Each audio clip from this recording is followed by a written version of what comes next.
All right, so you're a commercial loan officer at a bank. You walk in on Monday, ready to start your day, and your computer turns on, it's acting kind of weird. You can't seem to get to anything, error messages keep popping up. Not really sure what's going on, so you call IT department. They're noticing it on some other workstations, and it looks like maybe some malicious activity or potentially a crypto attack. And then, sure enough, you find out that you have been the subject of a crypto attack. Ransomware they call it, and your IT department now scrambling around, but they're not security professionals, so they're trying to figure out how do I restore backups, can I get our data back up, and how far is this thing propagated through our network, what all files are infected, and you have regulatory agencies to answer to, as well as clients that are wanting data, and what message do you release to the client. You don't really want to just spill the beans, but this happens, right? So it's kind of an in-depth scenario, but this is the real world, and this is what happens every day. How do you respond? I mean, does your bank have a security incident response plan? When's the last time it was reviewed? Do you know what you would do in this scenario? And a lot of times we find the answer is, yeah, there's some stuff on file. We find that banks are pretty good. They take some IT and security initiatives, but how far has it been taken, and has it ever been practiced? We put this video together to basically say, here's 4 areas we see that are weak and the ways that attackers get in almost every single time. Here's how the attacks typically happen on a ransomware attack. I'll talk about that a little bit, and I'll give you 5 things you can kick over to your IT department to start doing today for free that'll start to help you mitigate these risks. As a cybersecurity and IT experts in the area, we've seen these attacks play out time and time again, and there's a common theme as to how they happen, what happens, and the aftermath that's left to clean up once the attack has taken place. So they boil down into 4 primary areas: employees, infrastructure, managed threat detection, and your external infrastructure. Talking about employees, which is by far the weakest link, we know that employees need to be trained. They need to have some cybersecurity training to understand what is a safe link, what is an unsafe link, how to determine what I should and shouldn't be doing or clicking on, and the impacts of that. There should be a way to manage that, to monitor that, to determine what employees are actually taking the training. Are they becoming more aware of cybersecurity threats? That's one area that has to be taken very seriously. Second, we move into infrastructure. This is going to be basically what we call industry best practices. So infrastructure means laptops, desktops, networks, servers, switches, firewalls, anything at all that comprises your IT infrastructure. Just because it's in place doesn't mean it's in place properly. And sometimes having something in place properly is much worse than not having it at all. So when's the last time the antivirus updates were run? When's the last time the Microsoft patches were applied? Or when's the last time your backups were run? Or do you even have a backup policy? These are all the kind of things we're looking at. Do you have 2-factor authentication? Are your laptops encrypted when they leave your facility? People remoting into your infrastructure, how are they getting in? Is it secure? All this boils down into the infrastructure. Number 3, managed threat detection. So a lot of people have antivirus. We're pretty comfortable with that as a society today, and that's great. Antivirus blocks known threats. So once something has become known, it gets released into what's called a signature. When you do your antivirus updates, it downloads the latest signatures and blocks those attacks. But what it doesn't do is look for malicious activity taking place on your workstations or on your servers. So things like an attacker's already gained access through something that's not a known signature already, and they're writing scripts, or they're trying to move files across the network, or they're trying to disrupt your backup schedule. These things are not going to be picked up by antivirus. It's called managed threat detection. What you're looking for here is how quickly can I detect a threat, how quickly can I isolate that machine from the network, and how quickly can I remediate it and get it back online without letting it propagate and take down the rest of my network. So managed threat detection is something that's missing on most networks we look at.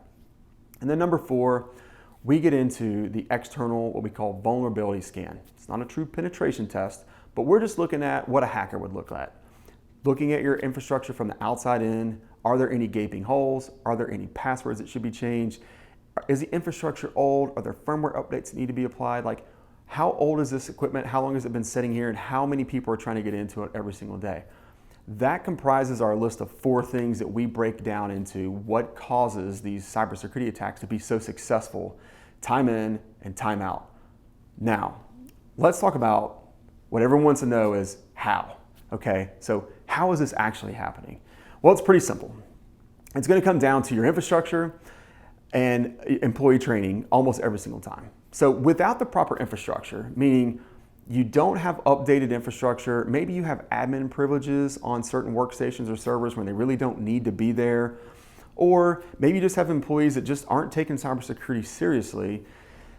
Every single time, without fail, that we've seen, it typically starts with someone clicking a link that they shouldn't click on. That has now infected their workstation. The ramification of that is whatever level of privileges that logged in user has on that workstation, this attacker now has on that workstation. So if they have admin privileges, great. Maybe it just lays dormant and waits on an admin to log in one day, captures those credentials. Now we have domain admin privileges.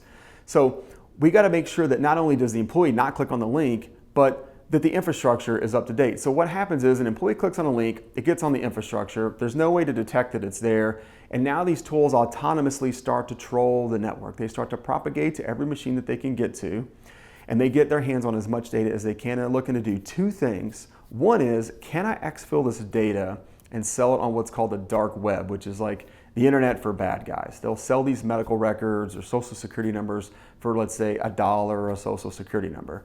That's one thing they're looking for.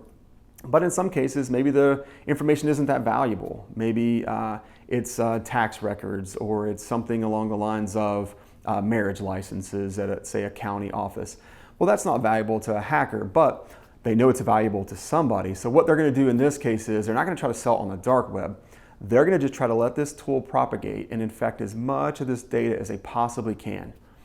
Unfortunately, typical time to detect this on a network without proper tools installed is roughly 1 year. And so this thing can run rampant forever. And it starts to propagate to all the machines. It finally gets to the server. It works its way into the backups. And once the hackers determine, yeah, there's nothing really useful here that we can sell, let's just lock it down. Right? So now we're going to go into ransom mode. It's not useful to us, but now we've locked it so you can't get to it either. So now comes your ransom demands. You've probably heard, oh, they want me to transfer this thing called Bitcoin to some arbitrary address. So now my files are locked. A message pops up on my screen, or I get a fax, or however this works out, and I get this address that I need to send Bitcoin to. Most people don't really know what Bitcoin is, not sure how to access it or transfer it. But once a Bitcoin's paid, what you're hoping now, at the mercy of the hacker, is that they graciously give you the keys to unlock all of these files. And we've seen it unfortunately play out where you pay the ransom and they don't unlock, right? Or they ask for more money now. Or they give you the keys, but they determine that this is now a manual process and it's gonna take you hundreds and hundreds of man hours. So this is how the attacks typically play out. But the real danger here, and what we see, is a lot of times people are in a very stressful situation. And the hackers aren't nice people, right? They're making demands with a timeline, or the ransom fee will go up or double, and so there creates a lot of stress. Plus, you're down, right? Your reputation's suffering. It's probably in the newspaper by now. It's just a very terrible situation to be in. But what we see a lot of times, there's not a plan in place. And I've told people before, I said, well, one of three things is going to happen here. You're going to pay the ransom, and you're going to get the keys and the tools necessary to unlock your data. You're dealing with nice hackers, let's say. You're going to pay the ransom, and you're not going to get the tools necessary to unlock your data. Or you're not going to pay the ransom. That's your only three options. But my question is, what is your plan in all those three instances? And all too often, there isn't a plan. The plan is, let's pay the ransom and see what happens. And that's where we see this just get out of control with the really high ransoms, or no end in sight in how this attack stops. So soup to nuts, that's how it starts. It's improper infrastructure, it's improper training, and there is no incident response plan in place should something actually happen. So as a cybersecurity and technology firm, it's obvious we have ways to help mitigate this. We have tools and things that we do. We have a very defined process on not only what we do on the front end, but what we do on a daily, monthly, yearly, recurring basis to make sure that we mitigate these risks for our clients. But we understand there's still some DIY people out there. It's probably why you're watching the video at this point. You made it this far. So there's 5 things we tell people that you can do that reduce the risk of an attack significantly. It takes you from, let's say, a high likelihood down to maybe less than 10%. Number 1 is you can inventory and properly manage all of your hardware and all of your software. So everything from your servers, desktops, laptops, like what's authorized to be on your network, When was it made? What's the serial number? All of this kind of busy work, you can do that. You can do that easily on your own. The same with the software. What software have you purchased? What year was it purchased? How many licenses do you have? That's one of the first things you can do.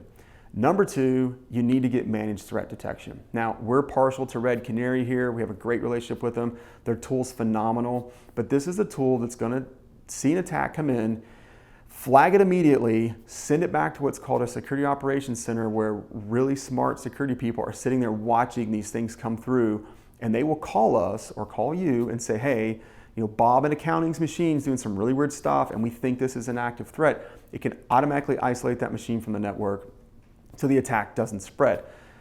Number three, you have to do employee training. So you have to make sure that your employees are doing things like active phishing campaigns where you're sending out emails trying to entice them to click. And then a nice little video pops up and says, hey, Bob in accounting, you really shouldn't have clicked on this, and here's why. And it breaks it down so maybe next time they understand a little bit better as to why they shouldn't have clicked on the thing that they clicked on. Number four is two-factor authentication. This is something you've probably seen on some of your favorite apps that you log into, and most things right now you can do this. So Gmail, anything you log into online should have the option for what we call two-factor authentication.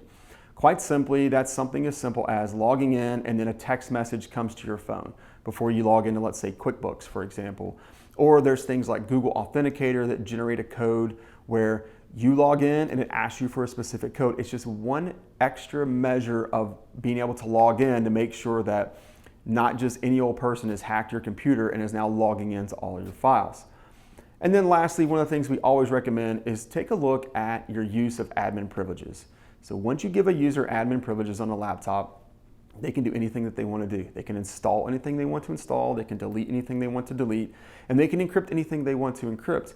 But as we said before, while this may be easy for business because maybe it's just easier to get things done that way and they don't have to ask IT for permission on stuff, the danger here is that someone logs in, gains access to that workstation, and now they're an admin on that account. So those are the 5 things that you can do on your own. It's a little bit of legwork, but it's a great first step to making sure you're getting your environment a little bit more secure. You can manage your hardware and software. You can make sure you have managed threat detection, employee training, two-factor authentication, and then review and potentially remove admin access from your environment wherever possible. So as a bank, you have certain obligations, not only to your clients, but the data that you have. And again, you have some other regulatory environments, but you don't want to be the first bank that ends up in the newspaper. What's going to happen is you're going to get investigated. People are going to come in and check it out and start looking at what your policy looked like. Why didn't you have a plan for this? What's your backup policy? How come you didn't have your infrastructure segregated? Why weren't your employees trained? How come there are no phishing attempts? The list goes on and on and on. We put the video together, obviously it's got some great tips in here, and the 5 things we gave you are a great place to start. But if you need that peace of mind, if you want the experts to come in, that is what we do. We are the IT and security experts in the state. We're the only HIPAA certified cybersecurity firm in West Virginia. What that means, especially for a non-HIPAA covered organization, is that we've gone through a ton of security measures to make sure that not only are we safe to handle sensitive data and sensitive clients, but it should give you some confidence too, knowing that we know what we're doing on the cybersecurity side. We're happy to take a look, build out a cybersecurity policy for you, maybe review what we already have, and we can break it down real simple. We color code it. Red's critical, yellow needs to be addressed at some point in the near future, and green's where you're doing a great job. But that at least gives you the peace of mind knowing you have a plan, you have a way to mitigate your risk, and the likelihood of you being a bank that gets hammered and ends up in the newspaper and has tons of questions to answer is very, very minimal. I look forward to hearing from you soon.